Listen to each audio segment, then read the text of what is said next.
హల్లెలూయా. దేవుని స్తోత్రం. మీ అందరికీ వందనాలు.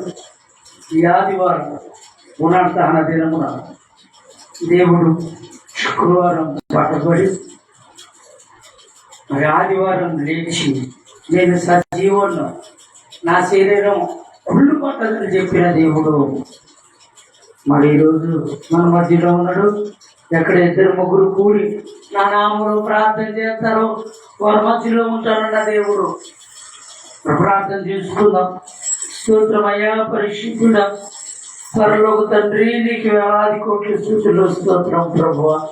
ఇదిగో నాయన, ఎందరో బిడ్డలు సమస్యలు కలిగి ఉన్నారు, తప్పులు కలిగి ఉన్నారు, అనారోగ్యం కలిగి ఉన్నారు, వేదన కలిగి ఉన్నారు, శోధన కలిగి ఉన్నారు ప్రభు. వారందరూ గుర్తు చేసుకున్నాయన వారి సమస్యల నుండి విడిపించండి.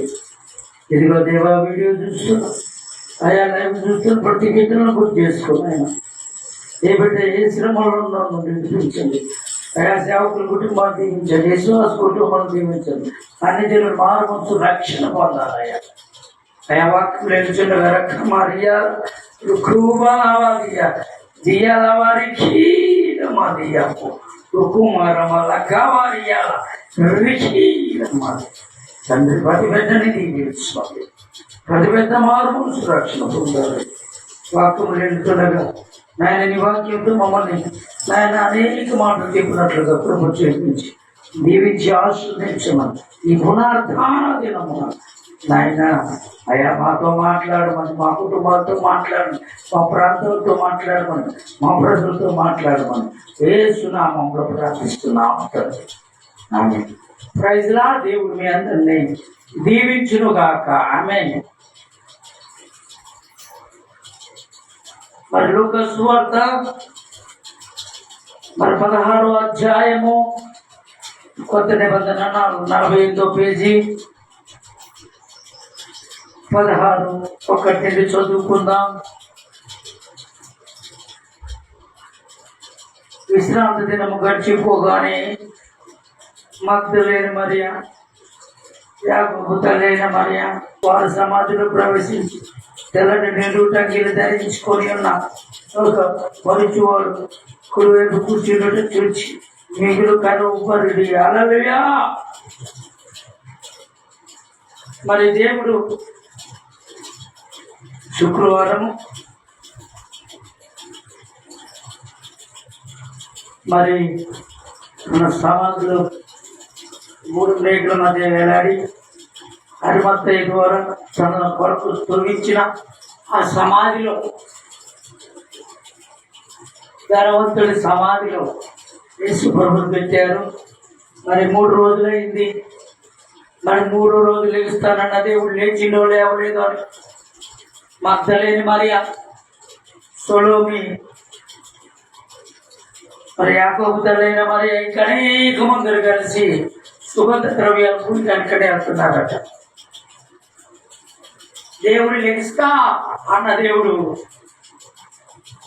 మరి వీరు ఆ శరీరం కుళ్ళి పట్టిద్ది అన్నాడు. దేవుడు పత్రికలో ఉన్నాడు, నా శరీరము కుళ్ళి పట్టదు అని దేవుడు మాట్లాడాడు. కాబట్టి సుగంధ ద్రవ్యములు రాయటానికి కొరకై ఆ సామాధి దగ్గరికి వచ్చి రాకముందే వారు అనుకుంటున్నారు, ఈ పెద్ద రాయి దీన్ని ఎవరు నేడతారు, మరి ఎట్లా మేము మన సుగంధ ద్రవ్యాలు పూయాలని వాళ్ళ హృదయంలో అనుకుంటున్నారట. అనుకుని వారు మాటలతో మాట్లాడుకుంటూ వారందరూ యేసు సమాధి దగ్గరికి రాగానే ఆ రాయి పొడిచి ఉండట, మరి కుడి ప్రక్క ఒక దేవదూత ఉండుట మరి వారు చూశారట. అంటే దేవుడు లేస్తానన్న దేవుడు తప్పక లెగిస్తాడు. ఆయన మాట తప్పనివాడు, ఆయన సజీవుడు, ఆయన గొప్ప దేవుడు. మీరు ఈ మందిరం కూడా ఏంటి 3 దినంలో కట్టబడుతుంది అన్నాడు. ఆ మాటకు అర్థం ఏంటంటే నేను చనిపోయి 3వ దినము లెగుస్తా అన్న దేవుడు. చూడండి, మీరు వెళ్ళి ఆయన మీకంటే ముందుగా గలీలోకి వెళ్ళుచున్నాడని ఆయన మీతో చెప్పినట్లు అక్కడ మీరు ఆయనను చూస్తురని ఆయన శిష్యులతో పేతులతోనూ చెప్పుడని వారు బయటకు వచ్చి విస్మయం ఉంది. హల్లెలూయా. మరి అక్కడ ఎవరున్నారట? దేవదూత కావలేదు. యేసు ప్రభు లేచి ఆయన పని ఆయన చేయించుకోవడానికి గలీలు ప్రాంతానికి వెళ్ళిపోయాడు. కానీ ఇంకా ఈ అపోహలతో ఉన్నారు. ఇంకా లేవలేదేమో, ఆయన శరీరం పోతుందేమో, ఎక్కడ రాద్దాం, ఈ సుగంధాలు రాద్దాం నొక్కుతున్నారు. కానీ అక్కడ మరి దేవదూత లేకపోతే ఎవరో ఎత్తుకెళ్ళారని అనుకునేవారే. ఆ దేవదూత సాక్షి లెవిస్తానన్నవాడు లేచుడు తెల్లారు గలీలే ప్రాంతానికి పోయి అక్కడ ఉన్న శిష్యులకు చెప్పు. ఎవరికి చెప్పమంటాడు? శిష్యుడికి చెప్పు అని మగ్ధలేని మరియా, యాకోబు తల్లి మరియా, సొలొమి అనేక మందికి చెప్పాడు. అది చెప్పింది ఎవరంటే దేవుని దూత. డైరెక్ట్ కానిచ్చేవాడు. ఇప్పుడు కడుతున్నాడా? పాపాలు ఎక్కువైనాయి, లోకం ఎక్కువైపోయింది, దేవుడు దూరమైంది.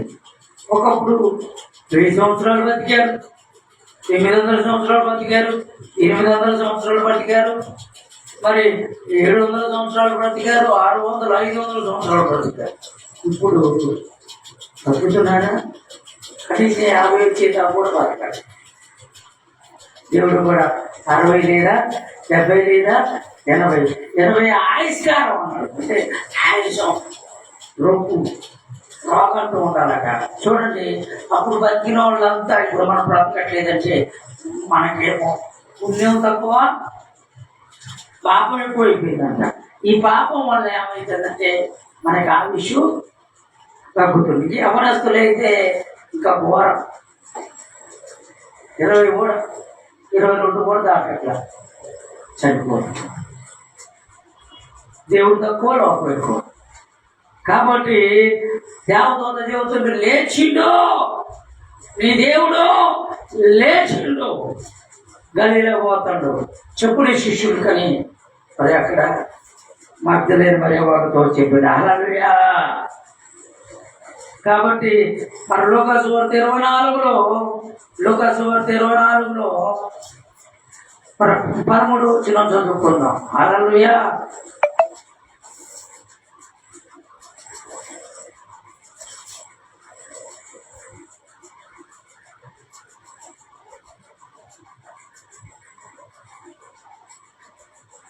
హల్లెలూయా.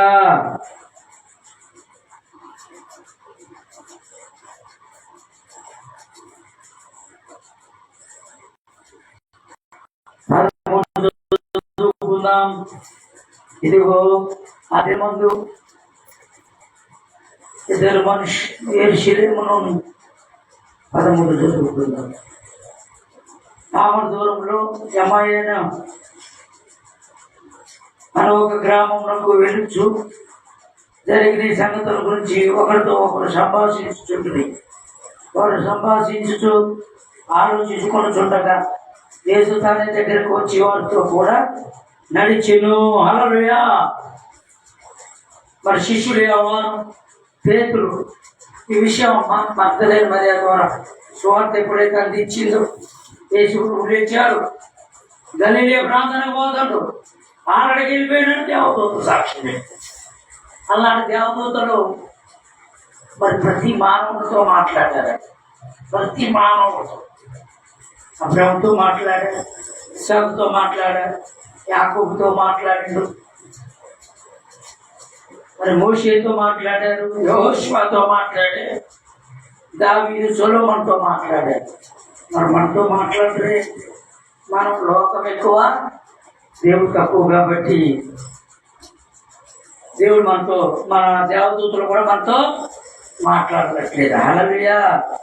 చూడండి, ఆ సువార్త అందగానే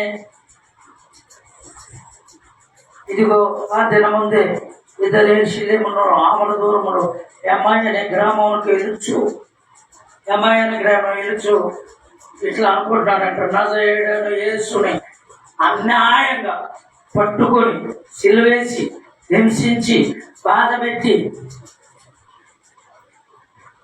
ముఖాన్ని ఉమ్మి వేసి కొర్రాలతో కొట్టి ఇంటి మీద గుద్ది ముళ్ళ కిరీటం పెట్టి అవమానించి మరి సిలువేసి మరి దారులలో నడిపించుకుంటూ కొట్టుకుంటూ వెళ్ళి ఆ గురుగత్త గిరిలో మధ్యాహ్నం 3 గంటలప్పుడు మరి శిలవనేసి అన్యాయంగా ఆ నీతిమంతుడు ఎవరికి అన్యాయం చేయలేదు, ఎవరు బాధపడలేదు, వారు రోగాన్ని స్వస్థపరిచిండు, చచ్చిన వారు లేపిండు, కుంటివారు నడకనిచ్చిండు, మోగవాడికి మాటలు ఇచ్చిండని ఇట్లా మరి అనేక పనులు చేసిన యేసయ్య ఏం చేసిందంటే ఆయన అనవసరంగా సెలవేశారని చెప్పి పేతురు వ్యవహారం ఇంకా మాట్లాడుకుంటూ ఏమైనా గ్రామంలోకి వెళ్ళిపోతున్నారు. వారితో పాటు ఎవరు వస్తానంట, శిలువ వేయబడి యేసయ్య తెల్లారికి తిరిగి లేచి ఎక్కడికి వచ్చిందంట, శిష్యుల దగ్గరికి వచ్చిందంట. ఆ శిష్యుల దగ్గరకు వచ్చి మరి ఏమంటాడంటే వారితో కూడా కలిసి సంభాషిస్తానంట. చదువు 14 ఈ సంగతి గురించి ఒకరినొకరు సంభాషించుచున్నారు. వారి సంభాషణ ఆలోచించుచుండగా యేసు తానే దగ్గరకు వచ్చి వారితో కూడా నడిచిను. అయితే వారు ఆయన గుర్తుపట్టలేక వారి కనులు మూయబడును. ఆయన మీరు నడుచు ఒకరితో ఒకరు చెప్పుకొని ఈ మాటలు ఏమని అడగగా వారు దుఃఖితులై నిలిచిరి. వారిలో క్లైమా అనేవాడు యెరూషలేములో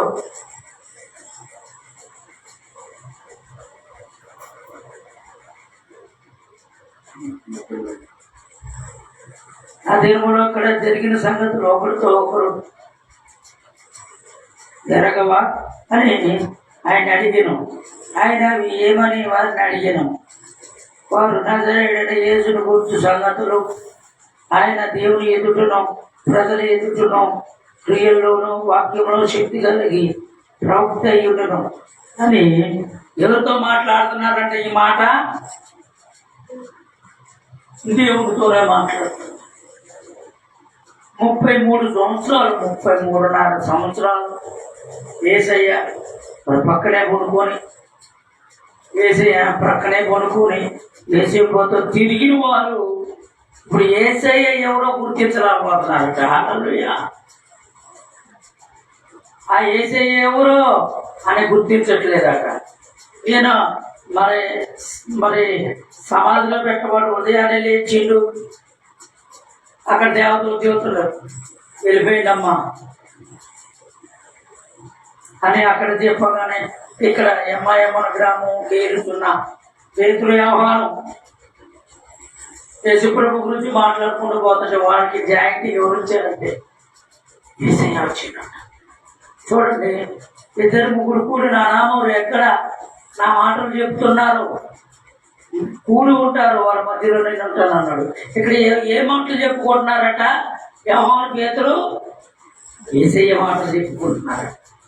అయ్యో మా యేసయ్య ఎంత గొప్పవాడు, ఎంత దయామయుడు, ఎంత ప్రేమమయుడు. 5,000 మందికి ఆహారాన్ని పెట్టిండు, 4,000 మందికి ఆహారాన్ని పెట్టిండు, చచ్చిన వారిని లేపిండు, మగవారికి మాటలు ఇచ్చిండు, చెవిటి వారు ఇంకరించిండు, పక్షవాయు రోగులు బాగు చేసిన దేవుడు.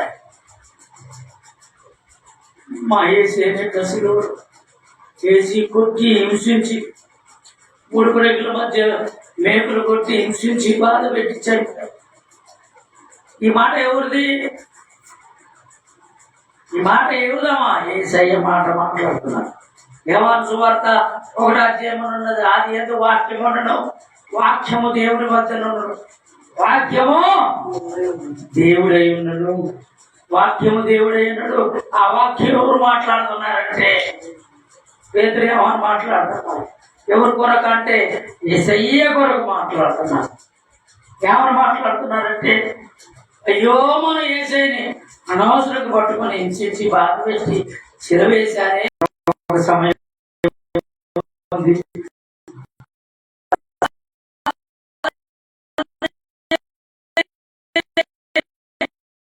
ఆలోచించట్లేదు. ఎప్పుడు శ్రమ నుంచి గోల్డ్ ధనవంతుడు అన్నది మొదలుకోడే తన 10 మంది పిల్లలు మొత్తం 12 మంది గురించి ప్రార్థన చేసుకోవాలి. హఠాత్తుగా సాతాను తన బిడ్డల్ని, తన ఆస్తిని, తన కలిగిన మొత్తాన్ని పోగొడుతుంది. అయినా యోగు ఒంటి నిండా గోక్కొని, తిండి లేక, ఊరు రాసుకొని, ఇల్లు లేక, వాకిలు లేక, ఎంత ధనవంతుడు అంత దరిద్రుడు. తర్వాత అతడు భార్య, ఏదయ్యా మాకు శ్రమ, నిన్ను చూసి భర్త గారు, యోగు గారు, నిన్ను చూసి మేము బ్రతకలే, ఈ దేవుడు తిట్టి చచ్చింది అని ఎన్నో అంటుంటే మౌనంగా ఇల్లు చిన్నప్పుడు తిన్నాం, ఇప్పుడు లేవు, ఇప్పుడు దేవుడు తెలుస్తున్నాం అని ఓపికతో ఎదురు చూసాము.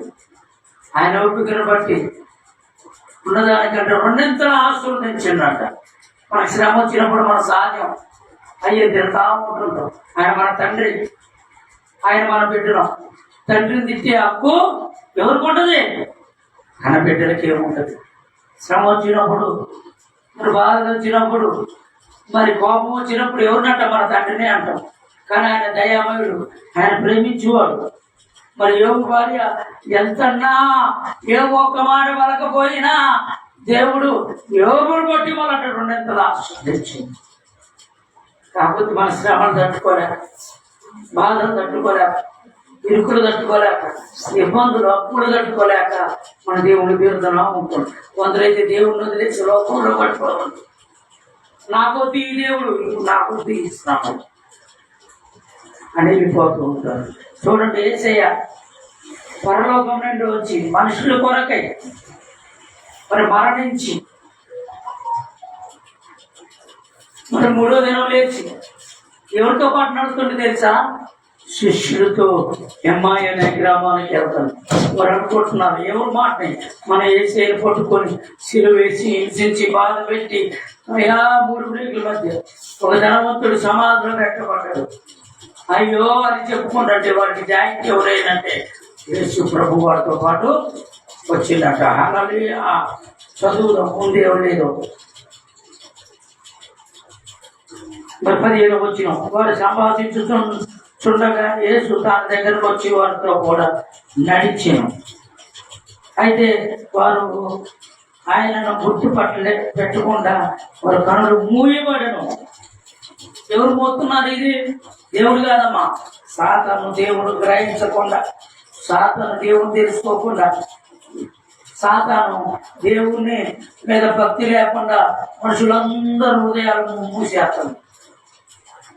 గ్రహించే హృదయం లేకుండా మూస్తూ, దేవుడిని తిట్టిస్తూ, దేవుణ్ణి అవమానిస్తూ, దేవుణ్ణి బాధ పెట్టే మాటలతో తన బిడ్డలతోనే చూపిస్తాను. మనం ఆయన బిడ్డలు అని ఎలా అంటే అన్నాడు. ఏదేది తోటలు తన పోలుకు చొప్పున దేవుడు తన మనుషులను తయారు చేసుకుని నాసికరంతలో తన ప్రాణాన్ని పోసిన దేవుడు ఆయన. ఎవరంటే యేసు. చూడండి, అమ్మాయి అనే గ్రామం వెళ్తుండగా యేసు ప్రభుని రోజు 3-4 సంవత్సరములు ఆయనతో పాటు తిరిగి ఆయనతో డొక్కల్లో పక్కలో కొనుక్కున్న ఆయన్నే వారు గుర్తుపట్టక వారి దేవుడిని మరిచారు. 3వ రోజుకే వారితో పాటే ఉన్నాడు. శనివారం సమాధిలో ఉన్నాడు. అది ఉదయమే లేచిండు. అంటే ఒక్క రోజు గ్యాప్లోనే వారు ఏం చేశారంటే దేవుడు మరిచారు.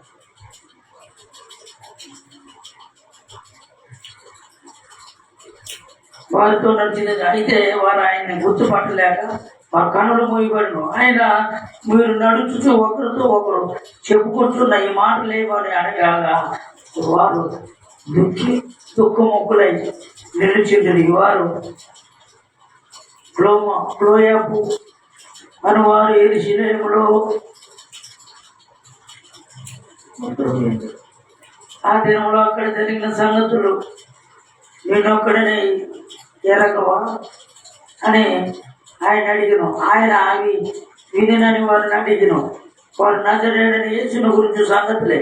ఆయన దేవుడి ఎదుట, ప్రజల ఎదుట, క్రియలోను వాక్యములోను శక్తి గల ప్రవక్త అయ్యులను. మన ప్రధాన యాజకులు అధికారులు ఆయన ఎలాగూ మరణ శిక్ష అప్పగించే శిరోవేచిరో నీకు తెలియదా?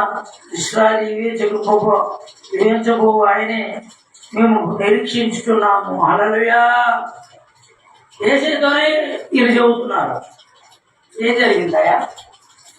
అయ్యా ఏం జరిగింది అని మూడో వ్యక్తిగా యేసుప్రభు అడిగితే యేసుప్రభు గుర్తుపట్టి రావాల్సిన శుక్రవారం కూడా కలిసిండు, ఒక శనివారం కలవాలా, ఆదివారం తెల్లారక జరిగిన వచ్చేతో మాట్లాడు.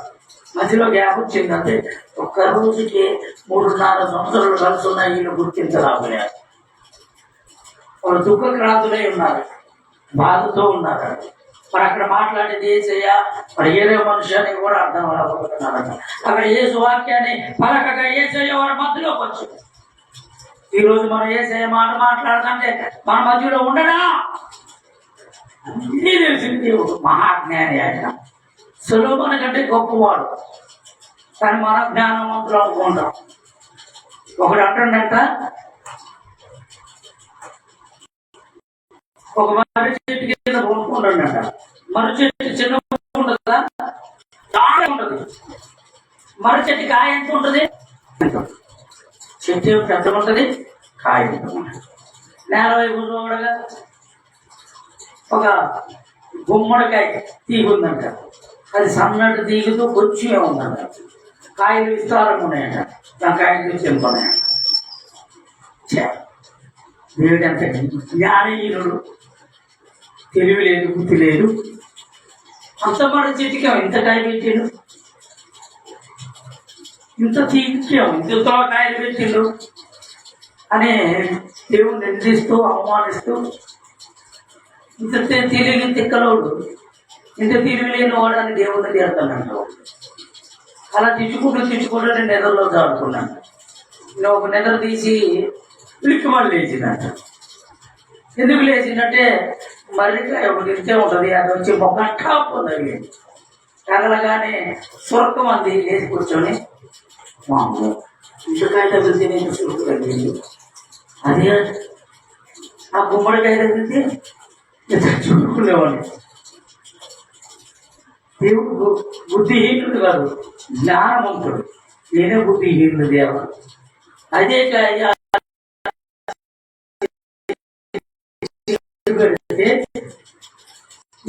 చూడుకునేవాడిని.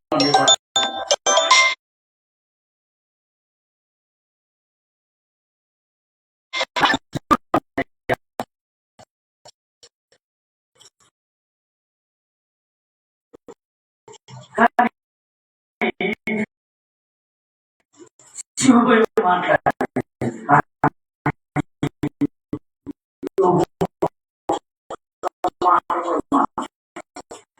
నేను వచ్చినప్పుడు ఏం చేయలేదు, నేనేమి లాస్ట్కి యోగులు 2 ఆశ్రమించింది. 500 కోట్లు అయితే 1000 కోట్లు చేసి, 3000 గొర్రెలు అయితే 6000 గొర్రెలు చేసి, ఒంటెలు అన్నీ డబల్ ఇలా వచ్చారు.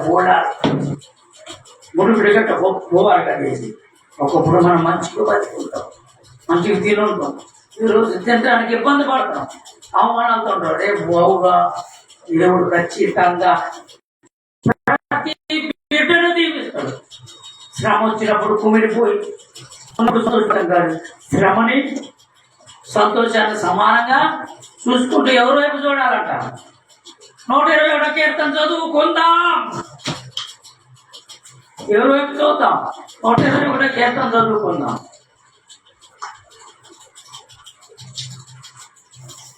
హల్లెలూయా. కొండల తట్టున కన్నులు ఎత్తుచుండగా నాకు సహాయం ఎక్కడి నుండి వచ్చును? యెహోవాయే నాకు సహాయం కలుగును. చదవాలా? నేను కొండల తట్టున కన్నులు ఎత్తుచుండగా సహాయం ఎక్కడి నుండి వచ్చును? యెహోవాయే నాకు సహాయం కలుగును.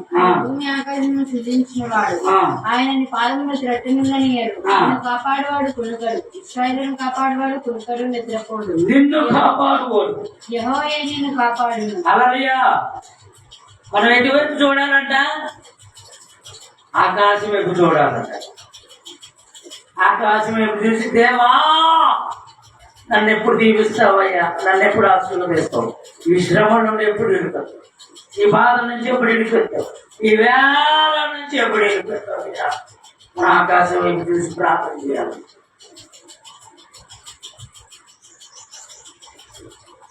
చూడండి, మనం ఎలా ఉండాలంటే, సుంకరి పరిచర్యలు ఇద్దరు ఒక మందిరం కాడికి పోయారు. సుంకరి మందిరం వైపు చూడకుండా, ఆ గాజు వైపు చూడకుండా గుండెలు బాదుకుంటే, అయ్యా నేను పాపిని, నన్ను క్షమించుకున్నాడు. పరిచారికుడు, అయ్యా వారానికి 2 రోజులు ఉపవాసం ఉన్నా, 10 వంతు భాగం ఇచ్చా, ఈయన ఆ సుంకర వలే కాక నన్ను ఎలా ఉంచో అలా ఇచ్చేవాడు తను పొగుడుకుంటానంట. బయటనే ఉంది, తను తగ్గించు, హెచ్చించువాడు తగ్గించబడతాడు, తగ్గించవాడు వాడు హెచ్చించబడు. మనం హెచ్చించుకోకూడదు.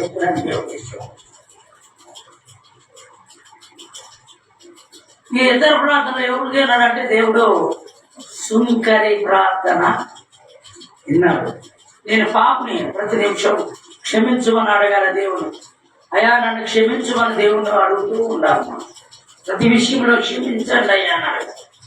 సుంకరి క్షమించమని అడిగింది. పరిచయకుడు హెచ్చించుకున్నాడు. వీరు ప్రార్థన కంటే నాకు సుంకర ప్రార్థన ఇష్టం అన్నాడు. హల్లెలూయా. యోబు భార్య తట్టుకోలేక నిందించిన యోబు, అయ్యా నువ్వు గొప్పవాడి, నేను పనికిరాను వాడిని ఆయన తగ్గించుకున్నాడు.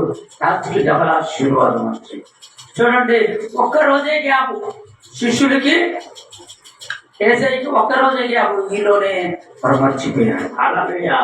అంటే 3.5 సంవత్సరంలో నిజమైన దేవుడే మర్చిపోయాడు.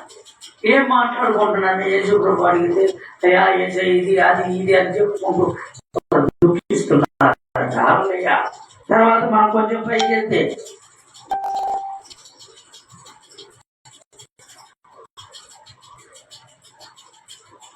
మనం 30 చదువుతున్నాం. ఆయన వారితో కూడా భోజనంలో కూర్చున్నప్పుడు ఒక రొట్టెను పట్టుకొని స్తోత్రం చేసి దాన్ని విరిచి వారికి పంచిపెట్టగా వారి కనులు తెరవబడి ఆయన గుర్తుపట్టింది. అంతటా ఆయన వారికి అదృశ్యుడాయను. అప్పుడు వారు ఆయన త్రోవలో మాతో మాట్లాడినప్పుడు, లేఖనంలో మాకు బోధపరిచినప్పుడు మా హృదయంలో మండుచుండలేదా అని ఒకరితో ఒకడు చెప్పుకొనిచుండ్రు. చూడండి, వాళ్ళతో పాటు నడుచుకుంటూ మనకు వచ్చింది. వాళ్ళు ప్రతిరోజు ఏం చేశారట, రొట్టె విరిచేవారట. మనం ఇప్పుడు నెలకి ఇస్తున్నాం, వారానికి ఇచ్చేవాడు వారానికి ఇస్తారు. చూడండి, వచ్చిండు రొట్టె విరిచిండు, మనందరం పెట్టగానే మనతో పాటు వచ్చింది ఎవరు అంటే యేసు ప్రభు. నేను శిష్యుల దగ్గర పోతున్నాను, ఎవరితో చెప్తున్నావు? మగ్దలేని మరియ. హల్లెలూయా. వాళ్ళతో పాటు నడుచుకుంటూ వీళ్ళు రొట్టె విరిచిండు, వారి కనులు తెరవబడ్డాయి. మనతో పాటు నడిచి వచ్చింది మన యేసయ్య, మన రక్షకుడు, మన ప్రభు, మన యేసు అప్పుడు గుర్తించారు. దుఃఖక్రాంతులే ఒక్కరోజు గుర్తించలేనంత వాడారు. చూడండి, మన దుఃఖము దేవుని సన్నిధిలో, అయ్యా మన కన్నీరు ఎవరి పాదాల దగ్గర కార్చాలా? వ్యర్థంగా కార్చొద్దు, దేవుని పాదాల దగ్గర కార్చాలి. మన ప్రార్థన ఎవరి పాదాల దగ్గర? యేసే పాదాల దగ్గర కాచి ప్రార్థన చేయాలి. మీ శ్రమల్లో ఉన్నామయ్యా, మీ బాధల్లో ఉన్నామయ్యా, మీ విరుకుల్లో ఉన్నామయ్యా, మీ ఇబ్బందుల్లో ఉన్నామయ్యా అని ప్రార్థన చేయాలి. చూడండి, మనిషి చచ్చిపోయిన తర్వాత ఇక ఈ లోకానికి ఆ లోకానికి సంబంధం ఉండదట. చచ్చిపోయిన వాడికి అసలు గుర్తే ఉండదు. 12 రోజులు నా బిడ్డలు ఎలా చేయాలి, నా బిడ్డలు పెళ్ళిళ్ళు ఎలా చేయాలి, నా అల్లులు ఎలా ఉంటారు, ఎలా దొరుకుతారు అని ఇలా మనం ప్రయాసపడుతూ ఉంటాం. కానీ దేవుడికి అన్నీ తెలుసు. ఎప్పుడు ఏం చేయాలో, ఎలా చేయాలో యేసు ప్రభుకి ప్రతిదీ తెలుసు. కాబట్టి మనమే తొందరపడి అయ్యా అయ్యా అయ్యా అయ్యా. చూడండి, వారితో పాటు వచ్చింది వారు గుర్తించలేదు. వాళ్ళు వాక్యంతో మాట్లాడుతుంటే ఇప్పుడు అంటున్నాడు వాళ్ళు నా వాక్యం ఏదే మాట్లాడుతుంటే మా హృదయం మండు చూడలేదని ఒకరితో ఒకరు చెప్పుకుంటుంది. అలా లేయా ఒకరితో ఒకరు అప్పుడు చెప్పుకుంటాను అదేది ఒక రోజులో మనం ఏసీని మర్చిపోయిన కదా మనతో పాటు వచ్చింది ఏసే వాళ్ళు అనుకునేది ఎవరి మాట ఏసే మాట. అయ్యో మా దేవుడు అని మాట్లాడుకున్నట్టు వారి మధ్యలో నిజంగా లోకరక్షకుడు వాటితో పాటు రొట్టి విరిచిళ్ళు అప్పుడు వారి కన్నులు తేరపడాడు. ఆ మాటలు మాట్లాడుతుంటే వాళ్ళ హృదయం మంచింది. కాబట్టి నిజమైన దేవుణ్ణి తిట్టించే దేవుడట చెప్పడమ్మా సాతాను.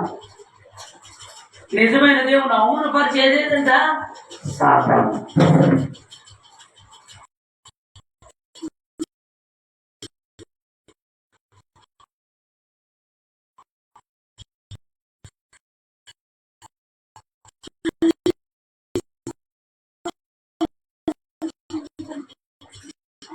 హల్లెలూయా.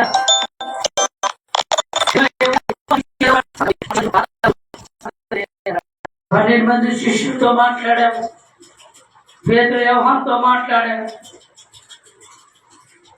వారు వాక్యం చూస్తుంటే గుండెలు మండినాయని మాట్లాడి ఉన్నారు. ప్రభు హృదయం మండిందని మాట్లాడి అయ్యా మా హృదయాలు మండించండి, మా సమస్యలను విడిపించండి, మా బాధ నుంచి విడిపించండి, మా ఇరుకుల ఇబ్బందుల నుంచి విడిపించండి, మీ హస్తాన్ని మా మీద ఉంచండి. అయ్యా అందరు మనుషుల వైపు చూస్తే మేమందరం నీ వైపు చూస్తున్నాం.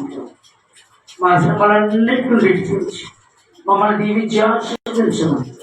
వీడియో చూస్తున్న ప్రతి బిడ్డను దీవించు. నేను ఎక్కడ దాటబడ్డ భద్రపరచు, నీ దీవులతో నింపమని మా కుటుంబాన్ని దీవించు. నజరేయుడైన యేసు నామములో ప్రార్థిస్తున్నాము తండ్రి. యేసు రక్తమే జయ, శిలువ రక్తమే జయ. ప్రభు యేసు నామం సంపూర్ణ ప్రైజ్ లార్డ్. దేవుడు మిమ్మల్ని దీవించునుగాక. ఆమేన్. Praise lord.